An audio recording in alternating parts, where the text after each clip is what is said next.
Welcome to Mix of Nations, your ultimate clubber's guide to the biggest dance parties and festivals on the planet.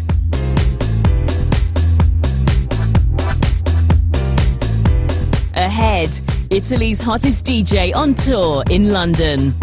After this winter, I go in America, USA, Panama, Miami, and South America, Lima. And Northern Ireland's favourite son takes us deep into the heart of his homeland with a few party stops along the way. Where are they? Roger Sanchez tells us why dance music is still as important as ever. Plus, who were the Crasher Kids? And are they okay now? Right now, let's join Dr. Motter in Germany as he guides us through the history of the Berlin Love Parade and takes us backstage behind the scenes for this year's biggest event. I'm a disc jockey, I'm a musician, I have invented the Love Parade and we still do the Love Parade in Berlin, and my name is Dr. Motter.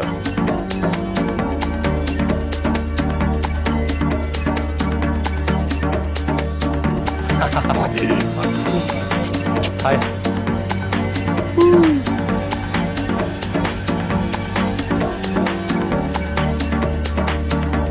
The city knows my face and now you know it too.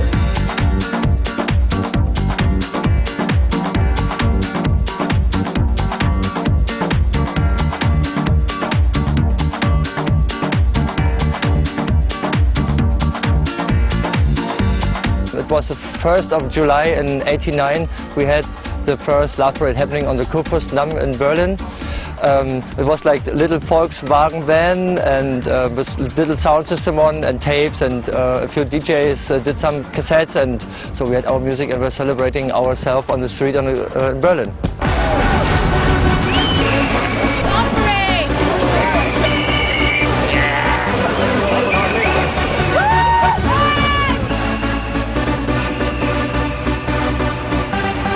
We are music lovers, that's basically it. We love to dance, we create our own culture. We just want to have our free space to fill it with our ideas, with our music and our way of life.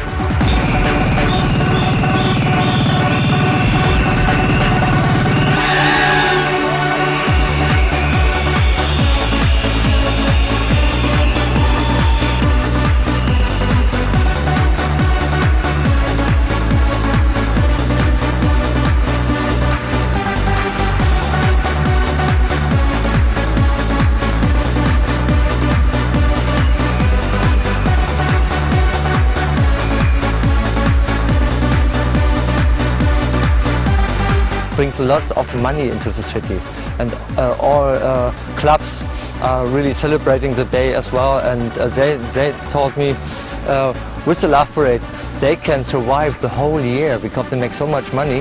We are from Holland.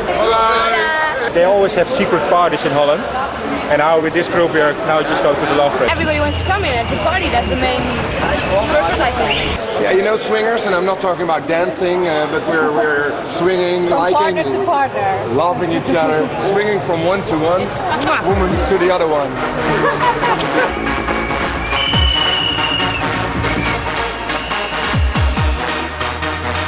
Calculated all the power of energy we have in the loudspeakers, and this 7 million watts of power we have at the Love Parade.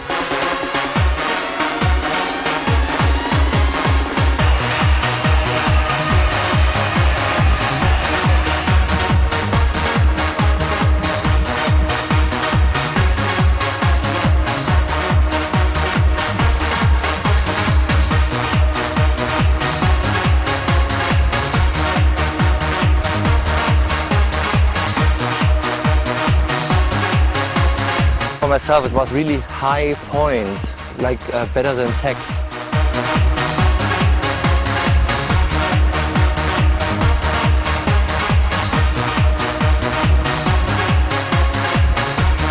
And where have you been? Come to Berlin next year!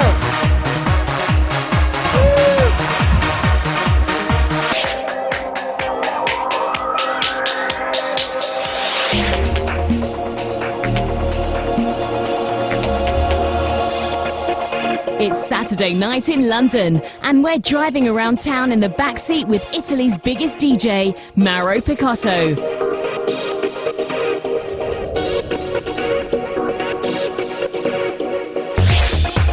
The king of techno, Mauro Picotto, doesn't have a date left in his diary because he's booked a DJ all over the world. So we're lucky to get him. And tonight, the venue is heaven.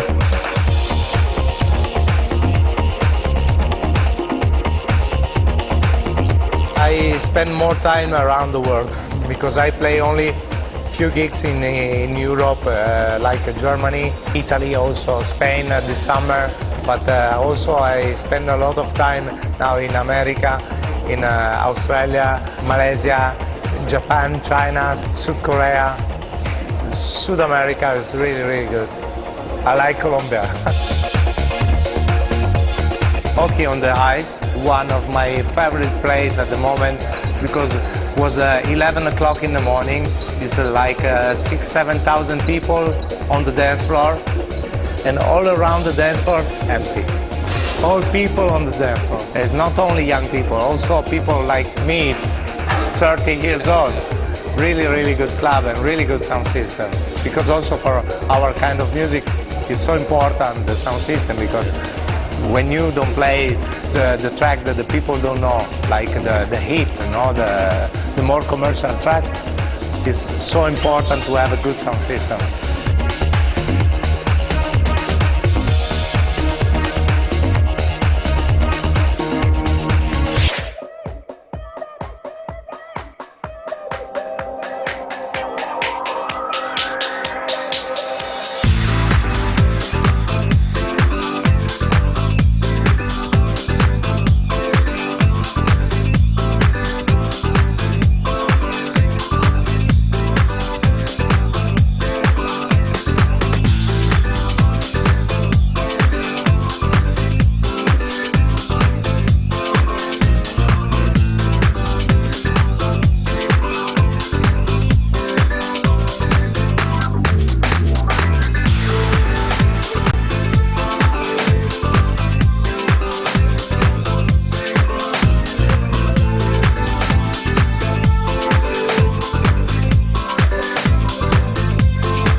In the late 90s, as trance music swept from the dance floors to the pop charts, one club spawned a new generation of clubbers, defining themselves by the way they looked.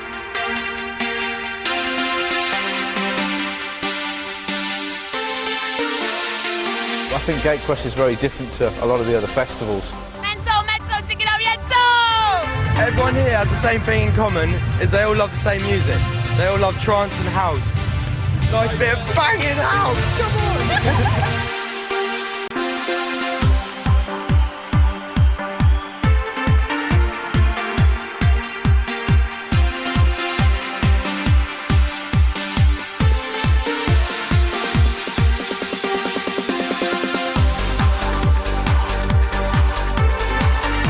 Gatecrash's Summer Sound System or any Gatecrasher event isn't a case of let's just roll it out. We're trying to do something a little bit different, a little bit more technical, a little bit more upmarket. The feature attraction for me is England, Germany on the big screen. You know, it's a bit bizarre that there's an element of the crowd here wearing football shirts, which normally speaking would be absolutely abhorrent. You know, it would spell hooligan city.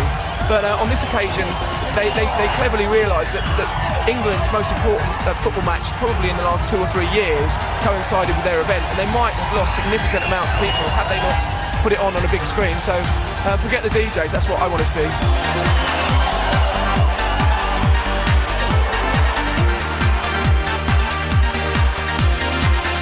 Clasher Kids really came out of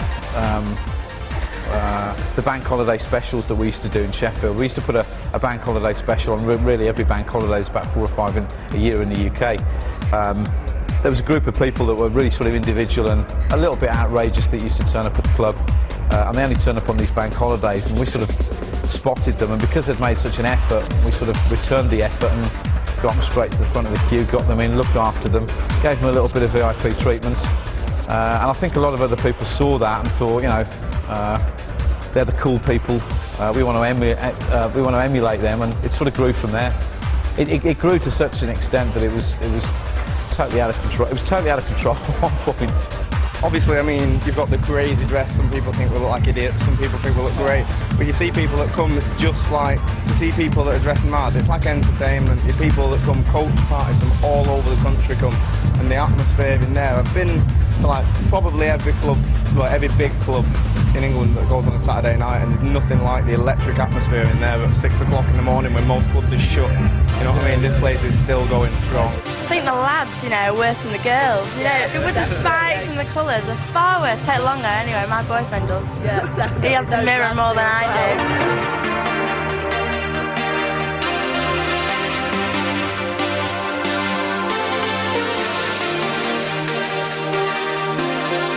Well, basically, I just started off normal. Yeah. And just got a little bit mad trousers and mad top. And it just progressed, you know what I mean? Colours in the air and that. Just got mad, anything that flashing, just bung it on. When the whole Crasher Kids started, he just decided he was going to be UV Lee, and he was UV head to toe. I mean, the name's pretty self-explanatory. The guy was an absolute loon, for want of a better phrase. I mean, he became synonymous with the club. I mean, he knew all the DJs. He got backstage. He was part of the club. The Crasher Kids at one point were really very, very influential. There's a back staircase in the club that leads up to the offices, and they used to congregate there. The cooler element always congregated on that back stairway, and that's where the first Crasher Kids sort of used to meet. And there was almost a pecking order. The higher up the stairs you got, the more superior you were. It was a little community that grew into quite a big community. I've seen different groups of people come in and out over the last few years. But every time a new lot comes in, they're just as mad and up for it as well.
Every generation and every age looks back at the time when they were first discovering something, and that becomes special. And it's never like that in the future.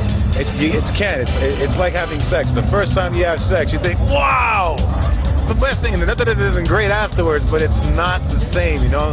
Discovering something for the first time it just changes you, and I think that's why people look back to those eras with nostalgia, because the music was new, it changed them. I think now is a brilliant time. Now is a great time for dance music, especially. You know, you've never heard more dance music around the world than you have now. But a lot of people are like, oh, it wasn't as good as it was back in 1990 because it was new to you. But there's a whole generation of kids that are coming up now. This is new to them. This is the best thing since sliced bread.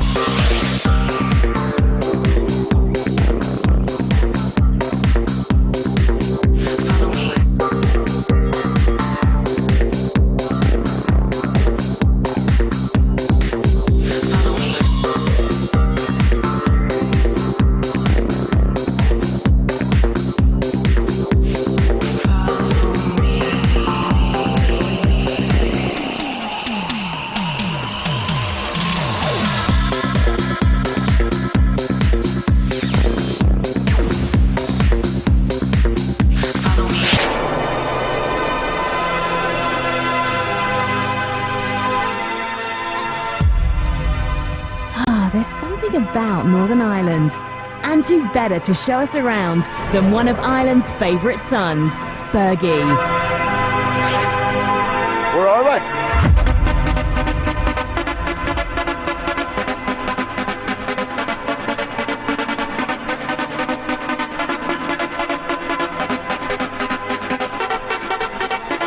Everybody thinks Belfast is mad. Well, I suppose not. It's really mad. No, it's like any place, you know what I mean? It's a really cultural sort of city. Lots of things going on. I mean, up by the City Hall, there's lots of all sort of Gothic people sort of hang out here. Years ago it used to be the mods. It sort of turned now to Gothics.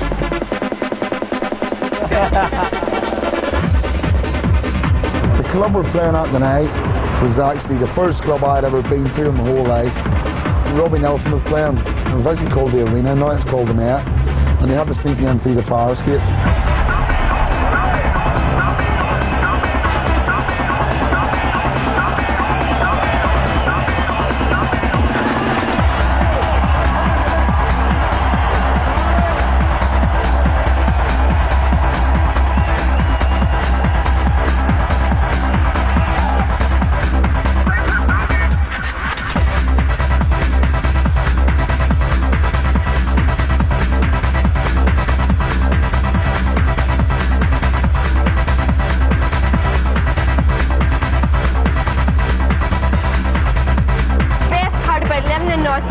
Is everything. The people, they're great.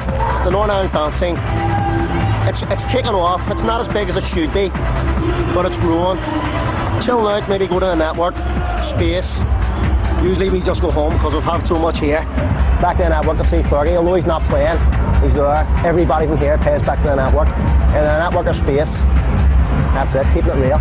I like Fergie because he gets the butterflies in my stomach going, and he's only a DJ that can make me get up and dance with no alcohol, no nothing, just raw, and that's why I love Fergie.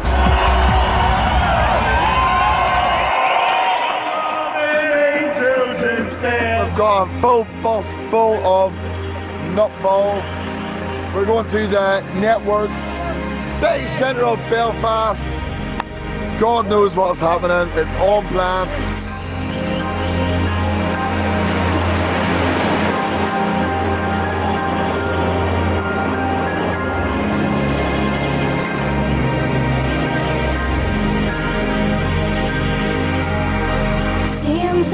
Here we are, it sounds good, music, Lauren. I opened this shop, my Mark Dalton Cleve told me 15 years ago, and he moved to other premises, and here we are back again. Still a terrible record shop, but I just love it. Third. I was 14 years of age, didn't go to school. I'm 14 stone now. Where else is there to hang out but a record shop? This is where it all started. Third, playing the tunes, annoying us every day, running in and out of the shop, keeping us going. Yeah, but not only that, I was the best pitch and toss player I've ever seen in their life. Do you know what pitch and toss is? You stand at a wall so far out and you throw a penny at the wall. Whoever can get it closer to the wall wins. I used to beat Cleve that many times. That's how you got 3 records.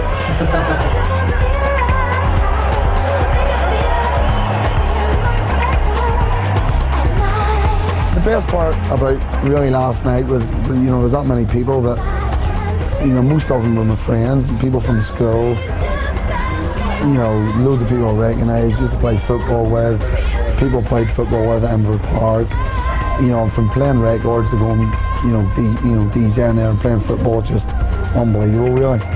It was a good experience, we had a good turnout.